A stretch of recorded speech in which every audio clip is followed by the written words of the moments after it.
يا حبايبي، ادي الكفته بتاعتنا سيبناها على الايه اللي هي كده على نار هاديه خالص. نزلت الميه اللي فيها بتاعت البصل وشربتها تاني. هنا بقى عاملين بقى ايه؟ عاملين ضربين 3 حبايات طماطم كده ولا قطه، وعاملينهم بمعلقه سمنه اطحنها وحاطينهم عليها، وحاطين شعره ملح صغيره كده عشان برضو ايه ما يبقاش ده حادق. الربان مش عايزينها تحدق عشان لا ياكل جنبها مخلل ولا ياكل جنبها اي حاجه. وهنقوم جايب بقى ايه؟ ضايفين كده عليها بسم الله ما شاء الله لا قوه الا بالله. ايه الطشطشه دي والجمال ده؟ بصوا احنا بقى بنسقيها من ده تبقى جميله. والطريقه دي اعتمدوها والاعتماد على الله. جميله جميله وعسل اهي. بصوا بسم الله ما شاء الله. هنخليها كده في قلب الصوص ده، والصوص ده بقى تغمسي منه يبقى جميل في منتهى الجمال. بسم الله ما شاء الله لا قوه الا بالله. عشان كله يبقى شارب، كله يبقى جاي الحاجه الجميله. ادي اهي. هنسيبها برده ايه على نار هاديه كده، وبعد كده نحطها في فرن البوتاجاز وتاكلوا بقى ايه احلى كفته بالطريقه دي. بصوا يا حبايبي بسم الله ما شاء الله لا قوه الا بالله. الواحده بوحدتها وجميله ازاي طالعه معانا. الله اكبر بسم الله ما شاء الله لا قوه الا بالله. ترصي كده وتقدمي كده لاولادك ولجوزك وابسطيهم، ودي طريقه جميله. ورحمه الله وبركاته. ازيكم يا حبايبي عاملين ايه؟ يا رب تكونوا بخير وبسعاده وبصحه. يا ماما هي تعمل لنا النهارده هعمل لكم اكله جميله. انا كنت محتاره اجهز اكل ايه النهارده. هعمل لكم الاكله دي. ناس بتسميها كفته، ناس بتسميها كبيبه، ناس بتسميها كفته داود باشا. دي بقى ايه كذا حد ليه تسميه. المكونات بتاعتها هي جميله وبسيطه. عندي نص كيلو لحمه، فطبعا نص كيلو لحمه مش هعرف اطبخه وهيكفي حد. ده خلاص نص كيلو لحمه بسم الله الرحمن الرحيم بقى ومعرفش فيه ايه غلي وخلاص كده تقلل منه البركه. نقول بسم الله توكلنا على الله ونبدا نشوف المكونات بتاعتنا الجميله ايه هي اللي هنزود بيها الكميه. طبعا نص كيلو لحمه مش هيكفي. دي بصلتين وربنا برضو يرخص البصل والحاجه. وده قرنين فلفل بصلتين بس بصلتين ايه كذا بصلايه يعني مقدار بصلايه كبيره، وحبه بقدونس وقرنين فلفل شطه كده على رومي، ومعلقه نشا على معلقه بقسماط وبضايه وملح والتوابل بتاعت الكفته ومرقه دجاج وزعتر مطحون وحته قرفه صغنونه كده وفلفل اسمر. كل المكونات دي كلها والملح هنضيفها. وده بقى اللي هيخلي الحاجه بقى تنفش معانا.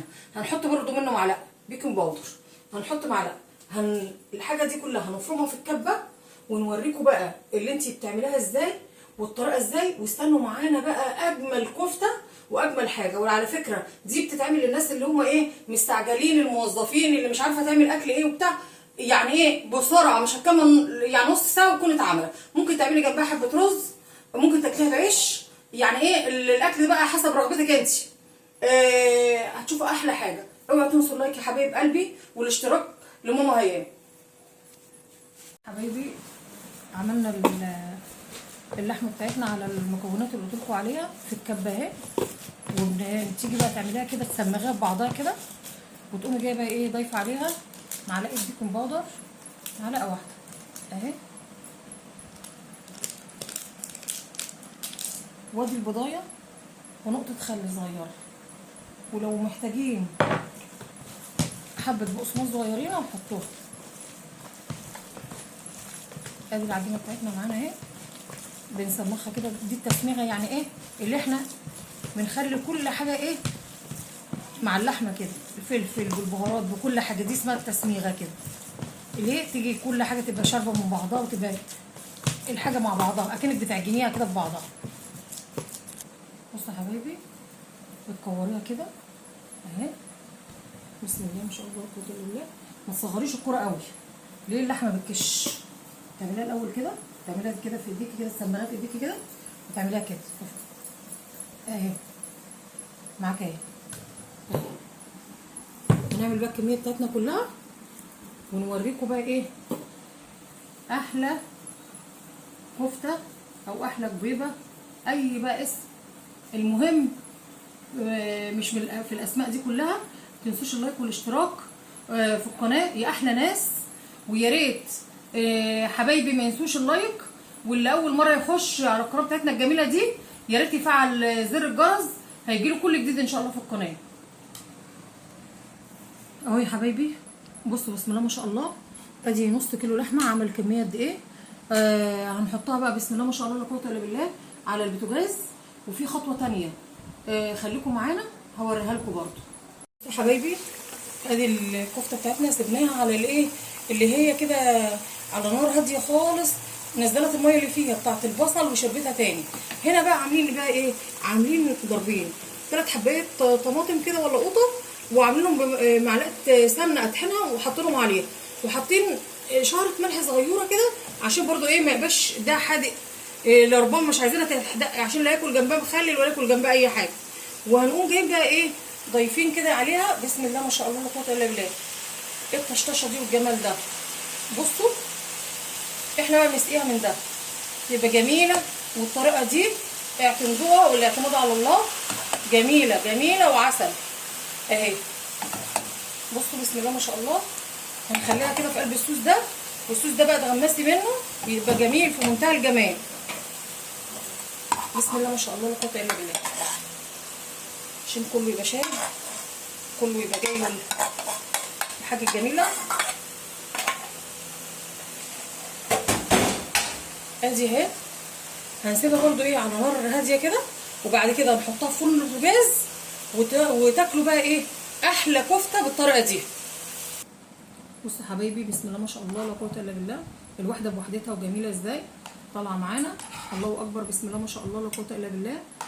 ترصي كده وتقدمي كده لاولادك ولجوزك وبسطيهم، ودي طريقه جميله. وتاكليها قلنا برز، تاكليها بعيش، زي ما انت عايز تاكليها تاكليها. بصوا يا حبايبي بسم الله ما شاء الله الصوص الجميل ده بقى تغمسيه كده ايه معاها عسل كده برضو ايه. عايزه تزودي الصوص شويه انت اديه حريه، بس انا بحب المقدار ده ايه بيبقى مظبوط كده اللي انا قلت لكم، يعني تبقى الحاجه ايه جميله كده. ادي احلى حاجه وبتتعمل بسرعه متاخدش وقت. وادي التزويقه الجميله بتاعتنا اهي بسم الله ما شاء الله لا قوه الا بالله،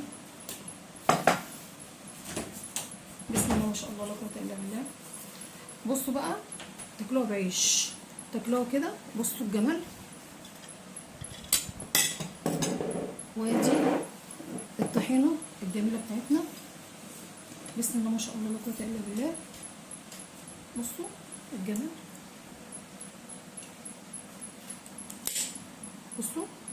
بصوا الجمال عامله ازاي بسم الله ما شاء الله لا قوه الا بالله، جميله جميله ولذيذه والله عسل. يا ريتكم كلكم تعملوا بالطريقه دي وجربوها، واحلى طريقه وتاكلوها بقى بالعيش وتاكلوها بالرز. وما تنسوش بقى اللايك والاشتراك، وامدع ناس واحلى ناس قعدوا معانا لاخر الفيديو ما يبخلوش علينا باللايك. ومع الف سلامه يا اجمل ناس.